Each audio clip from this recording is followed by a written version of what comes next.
Hello everyone, I've just finished reading chapter 25, is it? Yeah, 25 of Darth Plagueis. And it's a bit of a complicated chapter. Part 3, it really does seem to be as if it's missing something, and it's just making it really difficult to understand. Maybe because it's haven't watched Phantom Menace, as I said, but I think this chapter has been particularly affected by that. But anyway, we got Jabba coming up to Darth Plagueis, and he's talking to him about trying to get support for getting Gardula off Tatooine, and him coming in as leader. And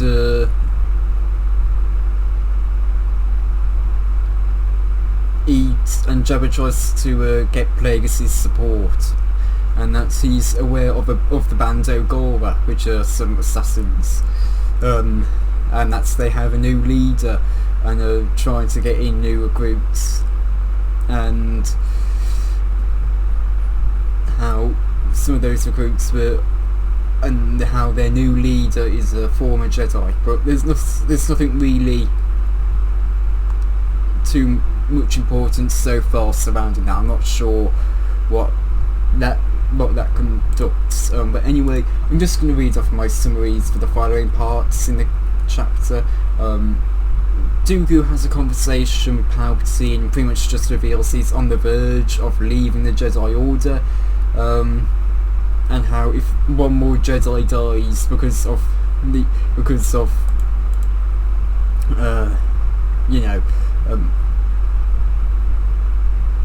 but he mentions if one more Jedi dies. Come on, give up the definition. Sorry about that. Something had to be sorted out anyway. Let me see if I can find it.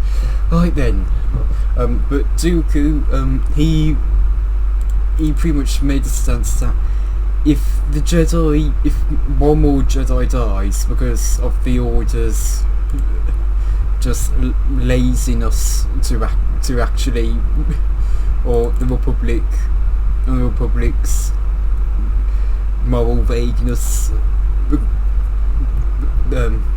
because of just because it's, if they just got a problem, let's send a Jedi to sort it out, rather than actually thinking it through and coming to, I guess, a diplomatic conclusion.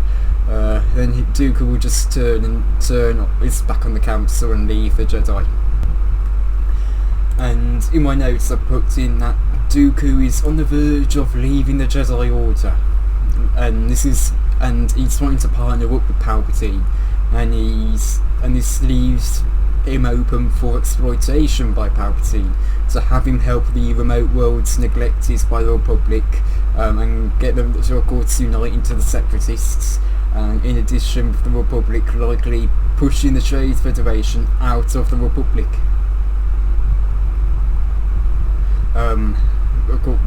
Because of course when they try to push over, and if Naboo's able to resist, then they're going to be they're probably going to be kicked out if they try to take over just for their simple greed, and if they don't, then sorry, I need to clean up my notes. But if Dooku is able to help unite the remote worlds neglected by the Republic into the Separatists, and in addition, the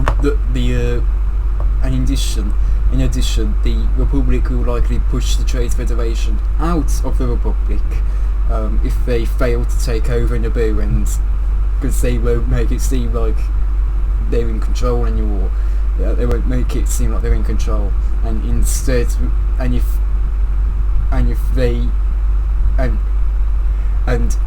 they will make the Republic, and it will just prove the Republic's incompetence if they do succeed in taking over Naboo, and if they fail, they're probably going to be kicked out of the Republic. And of course, naturally, if they are kicked out,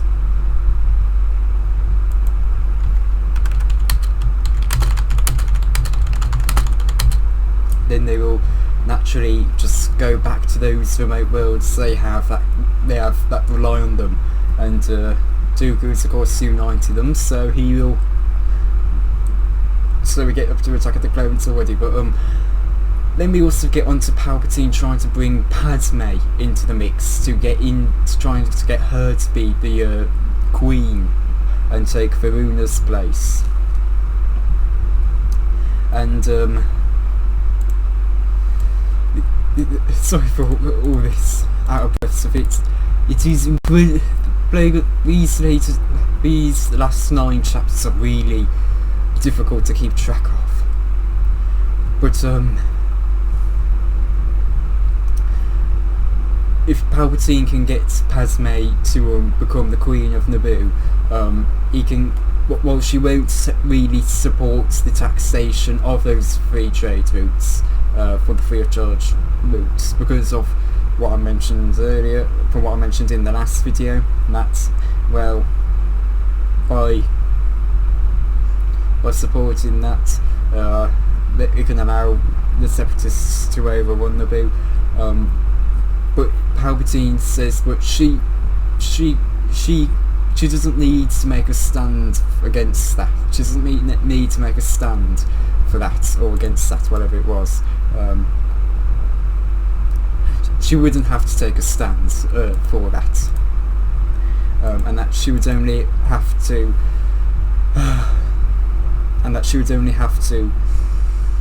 campaign against the corruption and secret deals that Varuna has, and I guess the greed that both Varuna and the Trade Federation share. And in doing so, Palpatine can ensure the Trade Federation can, in the course of that future, get Padme to sign the treaty for Naboo, so they can get that full control of the plasma chipping, and so they can take over Naboo and get full control of that plasma chipping. And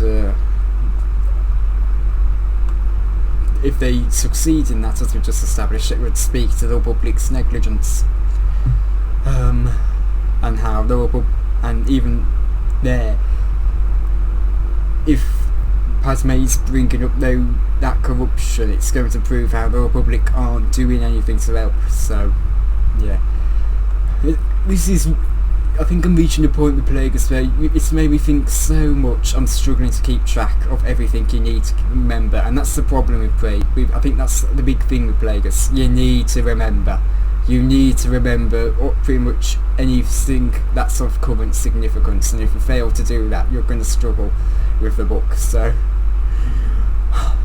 as you can tell, I'm really, it's breathtaking and tiring, but it's a good book. It is, and I'm enjoying it, but at times you wish it weren't as complicated as it is.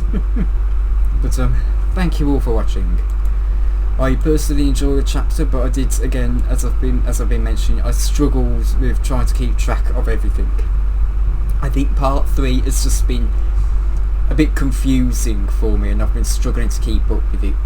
But from what I've gathered, okay, actually I'm not going to go down that path, because if I do so, I'm going to undo my understanding, and I'm going to need to go through it all over again, so never mind. But thank you all for watching. Goodbye.